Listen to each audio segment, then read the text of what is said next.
Så er der lidt tid til spørgsmål, hvis der er nogen af jer, der har nogle spørgsmål. Så forsøger jeg at svare på, hvad jeg kan. Yes. Ja. Du tager ud med en kritik af samtidig islamforskere og så videre i forhold til, at de ikke havde også.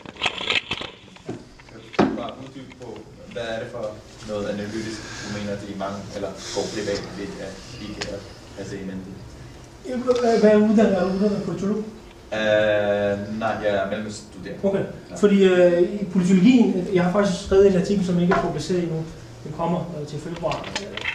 Jeg er generelt kritisk over for de analytiske kategorier, som man anvender til at forske i ikke-sekulære ideologier. Jeg kalder det lokalitet kontra universalisme. Jeg mener, at de her begreber, forståelsen, hvis man studerer i Europas historie og filosofiens historie, så er der en helt distinkt forståelse af, hvad religion er. Den går tilbage til Machiavelli, til Spinoza, til Rousseau og hvad der ellers er, de her skikkelser, og sociologerne, Durkheim og Max Weber osv. Så jeg mener, at den forståelse, den er ideologisk.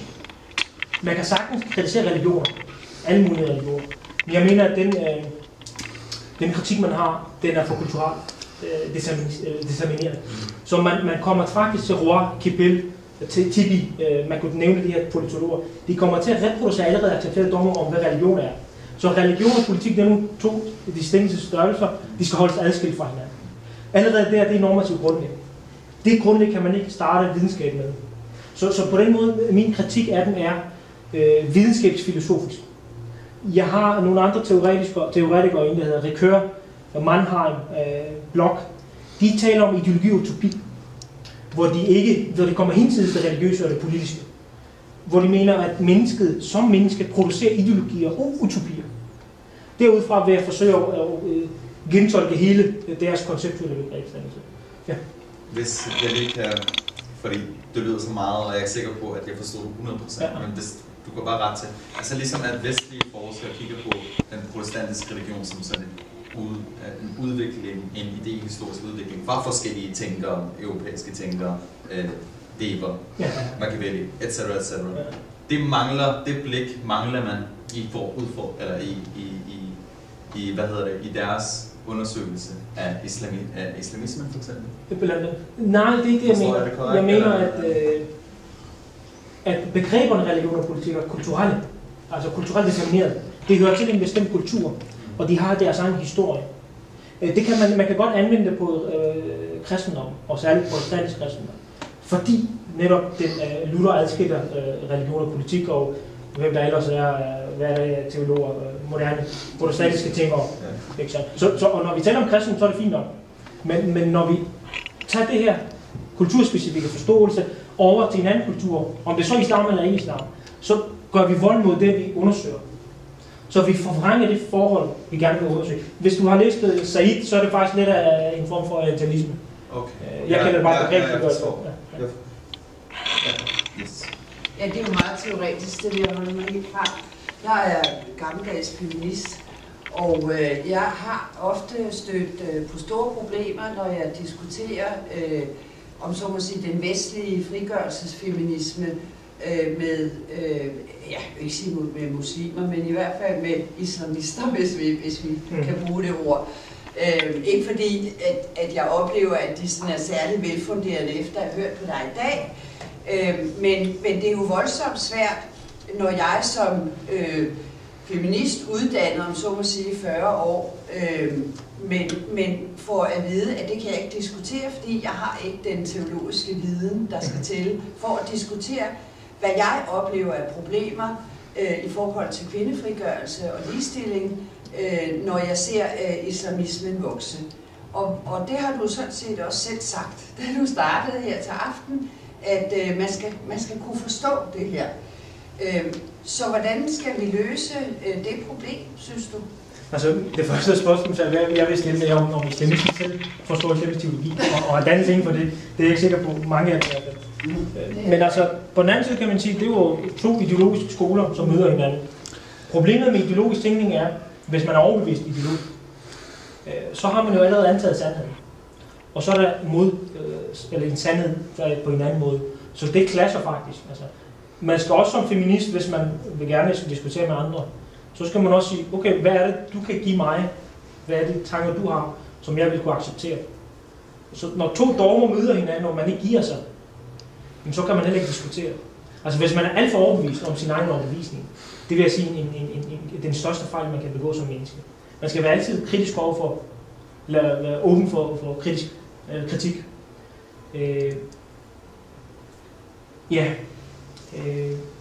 Jeg ved ikke, om det besvarer det spørgsmål. Fordi hvis man er overbevist islamist, så mener man, som jeg sagde, alle andre former for alle andre skoler, alle andre fortolkninger af islam er forkert. Det er ligesom en erklæret nazist, ikke? Altså, hvad vil du sige til vedkommende? Hvis man siger, at det er sådan en raceteori, det er videnskabeligt osv., du kan forsøge at med fornuftige argumenter møde vedkommende, men nogle gange så man siger, det kan man ikke. Så hvis en virkelig overbevist feminist, som er radikal, og en overbevist islamist møder hinanden, så er diskussionen jo umulig. De diskuterer her ret. Nej, så bliver det rundt på det, kan man sige. Det råber. Andre spørgsmål? Jeg havde et spørgsmål. Det var med hensyn til idealisme mod idealisme. Ideologi og ideologi. Altså hvor det skår helt ud bare. Fordi jeg tænker sådan, om det nord, syd, øst, vest, hvor der er population, de skal bruge oxygen for at leve. Okay? Så det vil sige, at de får ilt, og derefter har de ilt i deres hjerneceller, så de kan tænke, og de kan lave ideologier og idealisme og filosofi og så godt noget. Det der mening der, hvor legitimt er det at bruge den parameter at sige, at de her to ting, de skal ligesom, de eksisterer og koeksisterer, eller de modarbejder hinanden hele tiden, ikke? Som en gang. Det der mening det er der ikke andre parametre under din research, der har, som du ligesom er stumpet over, eller er kommet over, ud over kun de to ting? Må jeg spørge om, er du naturvidenskab? Nej.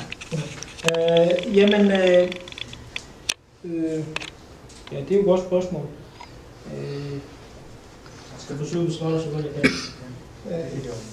Altså, hvis man bliver lidt teoretisk, som jeg jo godt kan lide som filosof, så er der en filosof, der hedder Ricoeur, han siger, at ideologier er uundgåelige. Vi kan ikke leve, der kan ikke være en verden uden ideologier. Ideologier kan være forvrængende, ideologier kan være destruerende, men de er også konstituerende. Så for at forstå mig selv, så må jeg sige, du er en anden end mig. Ikke sandt? Så der er noget identitetskonstituerende ideologier. Så vi kan ikke være enhedsideologier. Derfor er den her modpol gyldig, fordi alle, der eksisterer ideologier og vil eksistere ideologier. En ikke-ideologisk verden vil ikke eksistere. Fordi vi har behov for at forstå os selv. Hvis jeg er, lad os bare sige, hvis jeg er liberal, og jeg går meget op i individets frihed, ikke? Så må jeg i hvert fald sige, som jeg sagde, jeg er jo ikke socialist, vel? Fordi hvis socialismen negerer individet, så er jeg jo socialist. Så spørgsmålet er, om vi overhovedet kan undgå ideologier. Så jeg vil sige, at vi er ideologiske væsener som mennesker. Det vil mit svar være til det spørgsmål. Ja. Ja. Nu sidder vi måske i dag, som sidder klart afstand til islamisme. Men hvor udbredt er det, at moskéer gør det? Er det et indtryk? Hvorhen i verden? I Danmark. Okay. Jeg tror, der er nogle bedre repræsentanter til at besvare det spørgsmål. Jeg har ikke så meget indblik i... Har du det ude? Nej, det har jeg ikke. Jeg kender ikke så meget til. Hvad var spørgsmålet her, Dix? Altså i forhold til, hvordan andre moskéer forholder sig til afstand til det islamistiske. Er der andre moskéer end denne her moské, der tager afstand til islamisme? Altså, i Danmark? Jeg ved, der er mange shia-muslimske moskéer, der tager afstand til islamisme, da de er faktisk hovedparten af ofrene for ISIS-terror og såkaldt islamisk terror. Og de fleste store moskéer i Danmark har jo taget den afstand med, at de jo ikke støtter op om den her islamisme. Det er jo meget fringe grupper, kan man sige. Måske i Grimhøjmoskeen, der er lidt problematisk på det punkt, men altså, islamismen er jo ikke udbredt i andre moskéer i Danmark på den måde. Jeg vil også sige, at Maria-moskeen tager ikke afstand fra andre ideologier eller andre retninger eller positioner. Maria-moskeen tilbyder et alternativ. Så der er også en forskel på, hvordan du formulerer dig selv.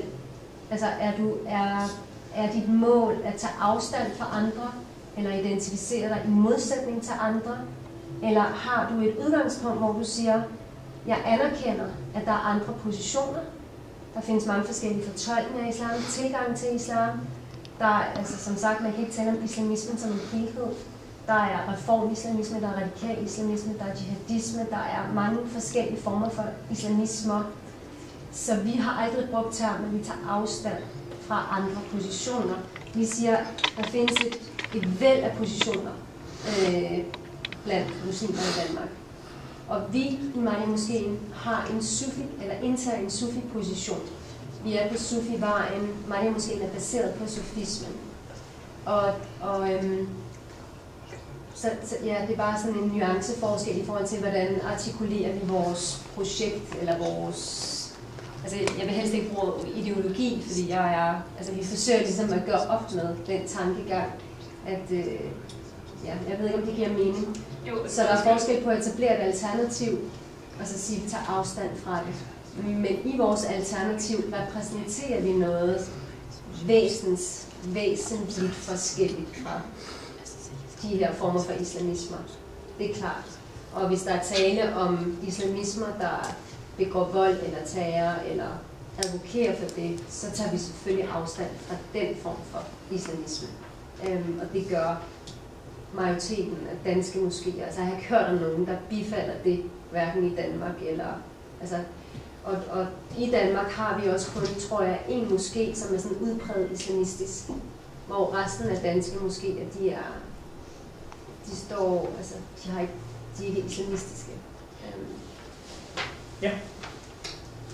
Vil du spørge om noget igen? Ja. Jeg vil bare lige følge op på sådan noget. Ja. Og undskyld, så er der ord imod Nej, det gør ikke. Fordi det er helt klar. Med islamisme, så tænker jeg især på forholdet til sekulært demokrati, hvor jeg mener at have hørt, at du har sagt, at det går ind for, at du er, altså Maria måske er en sekulær demokrat. Og det er også en form for sekularisme, hvor man forsøger at bygge bro mellem religion og politik. Altså en sekularisme, der ikke betyder religiøsitet. En sekularisme, hvor man går ind for et samspil mellem religion og politik.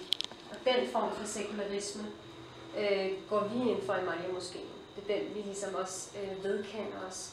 Og hvis man definerer sekularisme som en dialog og et samspil mellem religion og politik, så tror jeg, at vi vil finde flere moskéer, der måske kan skrive under på noget af det.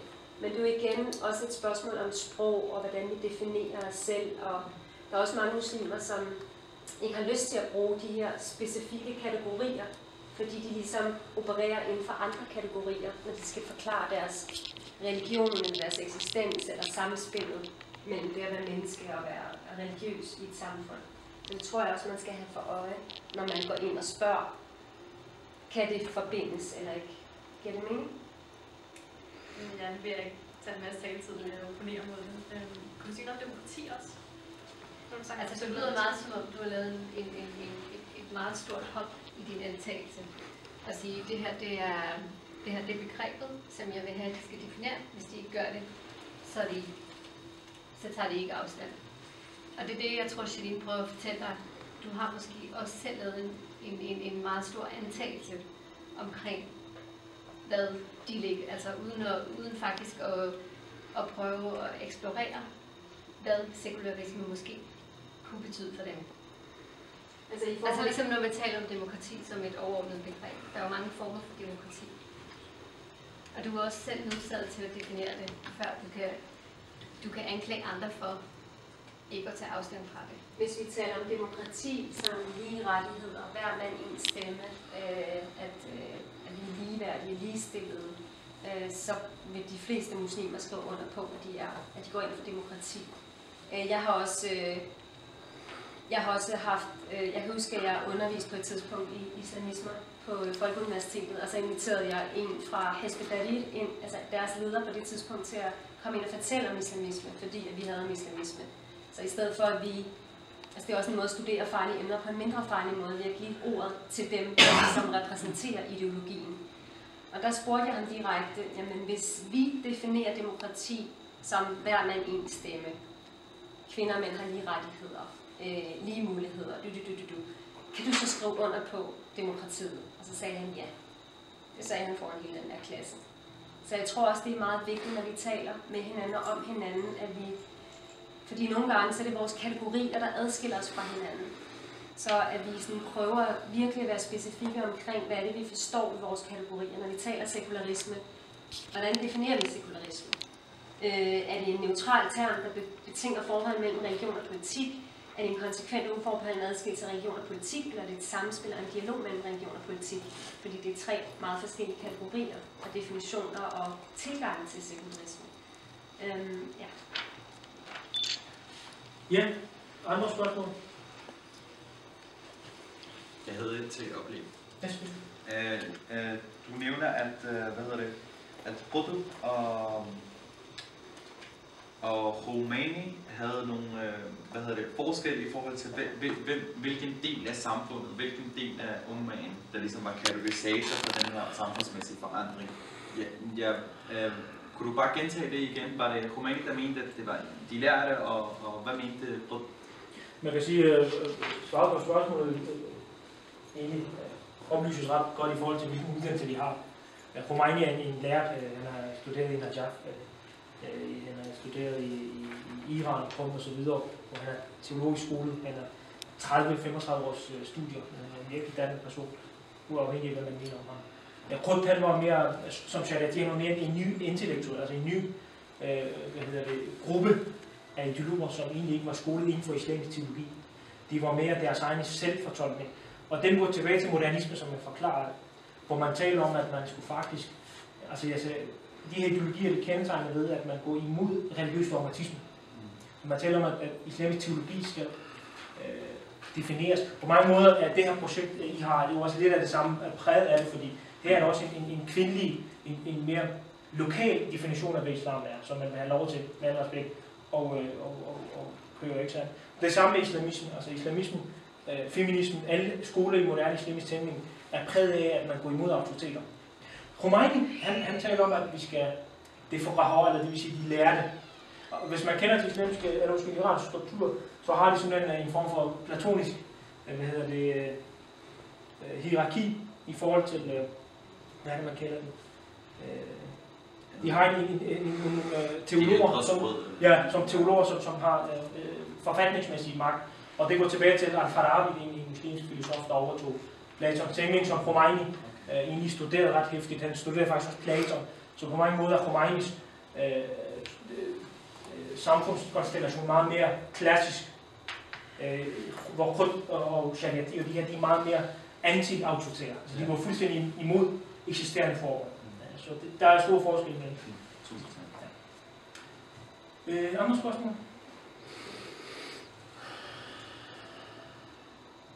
Nej? Jamen, tak for ordet. Så jeg mener, der er der nogen... Der er ikke nogen her i... Ja. Jeg vil faktisk lige sige tak for den adhan, som I lavede. Jeg har hørt tusinder af adhan nu, men det er den første, jeg har hørt fra en kvinde. Og det var rigtig smukt. Så tak for det. Der er 6 forskellige kvinder i Maria-moskeen, der har kaldt til bøn, siden vi startede for 2,5 år siden. Og der er 6 forskellige kvinder, der har ledt bønnen som bønneleder. Og Amina er vores nyeste bønneleder. Hun har haft sin debut for nylig og har ledt bønnen i dag for, er det 4. gang? Ja, 4. gang, ja. Og der er 6 forskellige kvinder, der har givet khutbah i Maria-moskeen. Så målet er også at uddanne en ny generation af kvindelige imamer, kvindelige khatibaer og kvindelige bønneledere. Kvinder, der kalder til bøn. Men jeg vil gerne sige tusind tak til Hasib, fordi du ville komme her i dag, og det har været virkelig inspirerende at høre dit seminar, dit oplæg, og vi glæder os til at få besøg af dig igen til fortsættelsen af islamisme. Tusind tak, Hasib. Selv tak.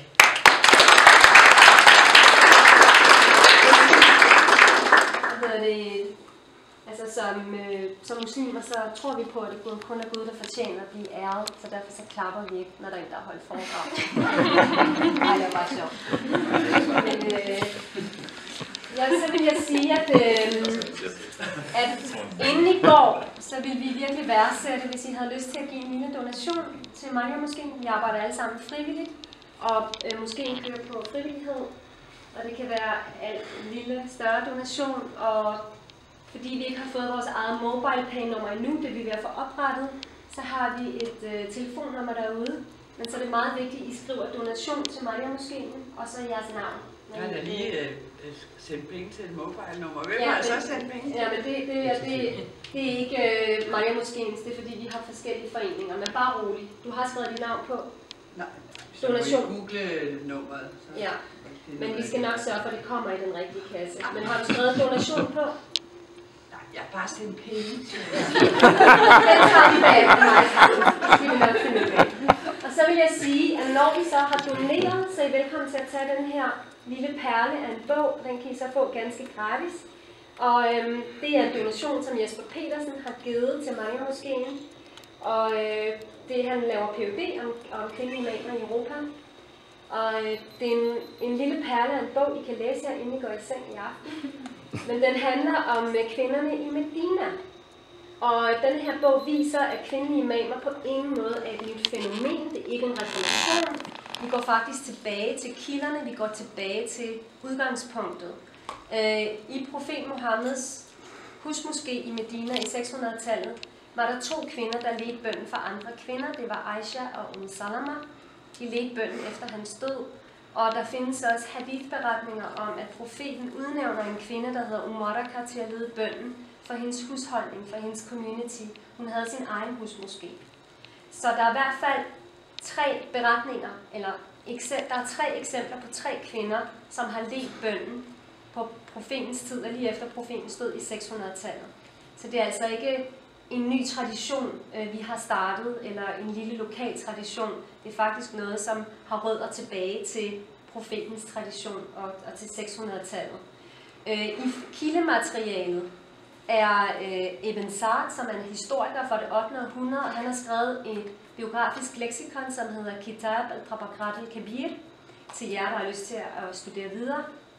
Og det er i det her kildemateriale, det her biografiske leksikon, at I vil finde de her hadith-beretninger, som fortæller om kvinder, der både var krigere, undervisere og imamer på profetens tid. Og ja, hvad skete der så? Hvorfor gik det så galt? Hvordan kan det være, at vi har normaliseret de her patriarkalske strukturer i vores samfund? Ikke kun i Danmark, men overalt i verden. Hvorfor hvordan kan det lade sig gøre? Når Koranen prædiker en essens og en idé om ligeværdighed og ligestilling mellem mænd og kvinder, det skyldes flere faktorer. En faktor blandt flere faktorer, det er, at under Omars kalifat i 634, da han kommer til magten, der bliver husmoskéerne langsomt institutionaliseret. Der kommer en begyndende proces i forhold til det. Og der siger han til kvinderne, at de ikke behøver at komme i moskeen. Det er ikke obligatorisk. Og han forbyder også den her tradition med, at kvinder leder bønnen for andre kvinder. Så der er i hvert fald en af årsagsforklaringerne. Ja? Er der nogle steder, hvor man kan læse lidt om Maria Moskeen, eller jeres bagvedliggende doktrin, sådan en sufi-doktrin? Ja, altså vi har ikke udviklet en sufi-doktrin. Vi har udviklet et muslimsk manifest, som er meget kort, men vi har en hjemmeside, der hedder femimam.com. Der kan du gå ind og læse lidt om os. Og så har vi, vi alle sammen bidrager aktivt til debatten og har skriver litteratur. Vi har en person, der sidder i vores bestyrelse, som har en Ph.D. i islamisk filosofi. Du kan måske læse hans bøger. Vi har også for nylig har jeg udgivet en bog, der handler om Maria Moskeens historie og hvad det står for. Så den hedder Women are the Future of Islam. Den er lige udkommet på engelsk. Men vi har ikke udviklet sådan en sufi-doktrin endnu. Men vi er baseret på sufismen. Yes. Og vi vedkender os ikke en bestemt skole eller retning. Okay. Og der kommer en film om det snart. Ja, der kommer en dokumentarfilm snart. Men det er noget ganske andet. Men tusind tak, fordi I kom i dag, og vi glæder os til at se jer igen. Og vi har akademi næste gang i marts måned. Det var den 15. marts, hvor vi glæder os til at byde vores bror Hasib velkommen igen. Tusind tak.